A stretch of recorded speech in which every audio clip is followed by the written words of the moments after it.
I decided, right, because this team has kind of lived, one of the terms I use, lived a life. It just means you've had a lot happen to you. You've had to respond to a lot. You've had ups and downs. They've lived a life this season already. So I went back, and I wanted to make sure we weren't missing something or we weren't not following through on something that we should be watching. And I read the notes from the last 2 weeks of conversations that we've had about the Wolfpack. That's notes for this show. That's notes for the podcast that I host with Mike Lennon, Pack Therapy. Check it out everywhere podcasts can be found. And I was looking for through lines. I was looking for storylines that kept popping up. And I noticed something. Everything we've talked about with NC State over the past 2 weeks comes down to one thing: their inability to run the football effectively. They go into every game planning to run the ball effectively, right? They go into every game with their offensive game plan needing them to run the ball effectively. They want to do it. They want to. They stay committed to, but they haven't been able to do it yet. And this year, they don't even have the kind of escape hatch that they used last year, which was Brennan Armstrong designed runs and Casey Concepcion on creative runs using a wide receiver as a ball carrier. Concepcion hasn't been getting it done, and Brennan Armstrong is graduated. He's somewhere else. I don't know what he's doing. I looked at the results, right? Because now I'm just like, okay, we keep mentioning they can't run the ball. Hey, you got to turn the game over to C.J. Bailey at some point. You got to let him throw it because he can't run the ball. Hey, the defense has to play better, has to get off the field, can't be out there all day because he can't run the football. Hey, against Western Carolina, you struggled early until the fourth quarter when you could finally run the football. Every little conversation we had came back to they need to be able to run the football.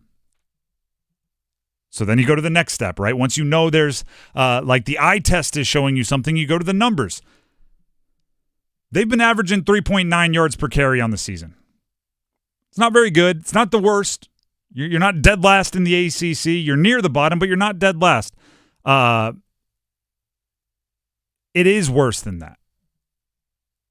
The last drive of the Northern Illinois game and the last drive of the Louisiana Tech game, not the Northern Illinois game. The last drive, the final drive, the last time you had the ball of the Western Carolina game and of the Louisiana Tech game, which are essentially the games where you ran the ball the best, you had 7 carries for 116 yards on just those 2 drives. The last drives of the game against overmatched opponents that you won by multiple scores, you were able to have your way running the football. 7 carries, 116 yards. If you take away those two drives, it drops all the way down to 3.3 yards per carry on the season. Oy. That gets uglier. You add in that your next best running game is against Clemson. What happened against Clemson? They jumped out to a 28-0 first quarter lead. Guess what Clemson immediately became not worried about at all? The running game. Nope. They're like, you want to keep the clock running and keep it in the middle of the field and not have the chance for the explosives over the top? Cool. Knock yourself out. Love it. Yeah, exactly. Go nuts.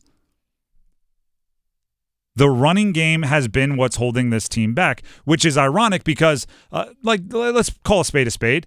Grayson McCall and C.J. Bailey, whoever's been at quarterback, hasn't been lights out. But without a running game, it makes their job so much more difficult. And if you look at Dave Doeren's history, what kind of game does he want to play?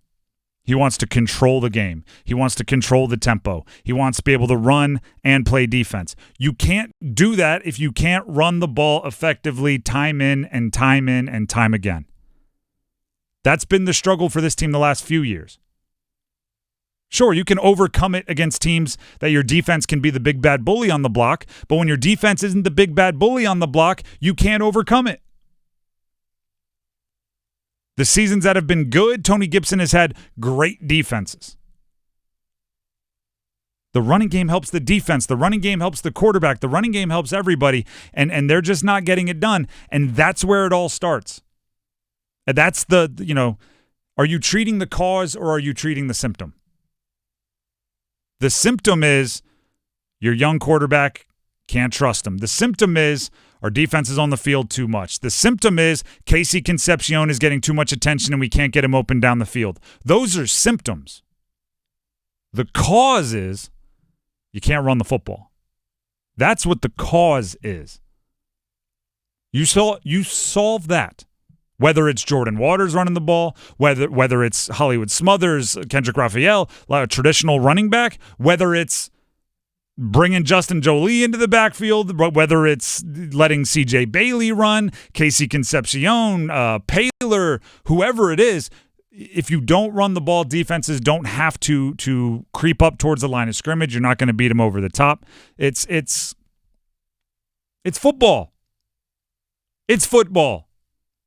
There's a reason why every coach, it almost becomes cliche so much that we make fun of it. But there's a reason why every coach is we got to start up front. Starts with the big fellas up front. Got to open holes. Got to run through them. Everything builds off of that. Got to run the ball. Got to stop the run. Got to run the ball. Got to stop the run. Got to win this one in the trenches. All about controlling the tempo.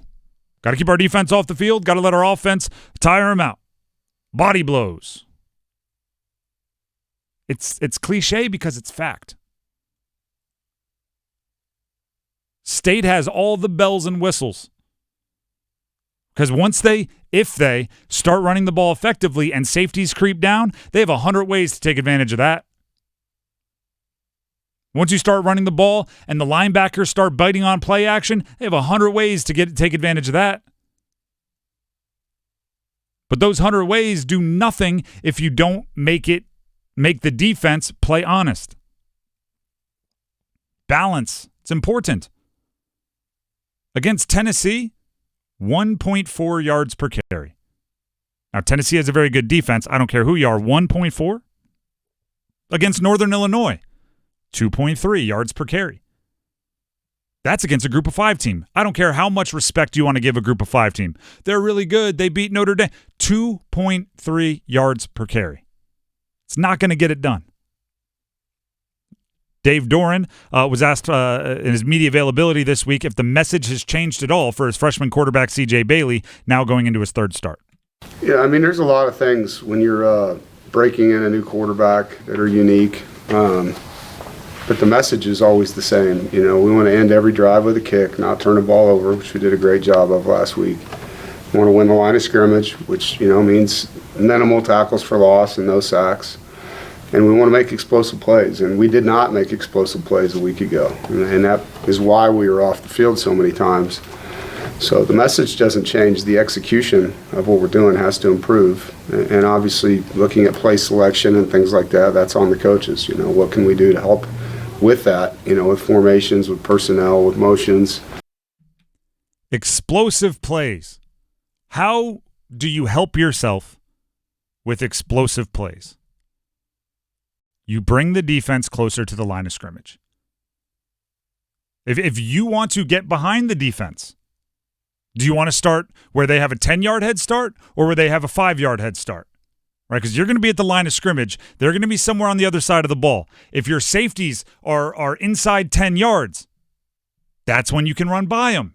If you're going to let safety sit 20 yards deep, it's going to be very difficult to get an explosive play. You're going to have to nickel and dime your way down the field. Now, the question is, and this is what we're all coming back to, how do you get those safeties to creep up? How do you get those linebackers to creep up? Because the closer to the line of scrimmage they are, the easier they are to blow by. The easier they are to get explosives. How do you bring them up? You run the ball effectively. Lack of explosive plays is a problem, but it's a symptom. The root cause, not being able to run the football. The Drive with Tim Donnelly, 99.9 The Fan. And if you want to go, the running game should be providing explosives. That's fine. That's an effective running game. So if you want to run for 60-yard touchdowns on the ground, that's fine. You don't need that, though. You need first downs on the ground. Then you can get your explosives through the air if that's the way your offense is designed.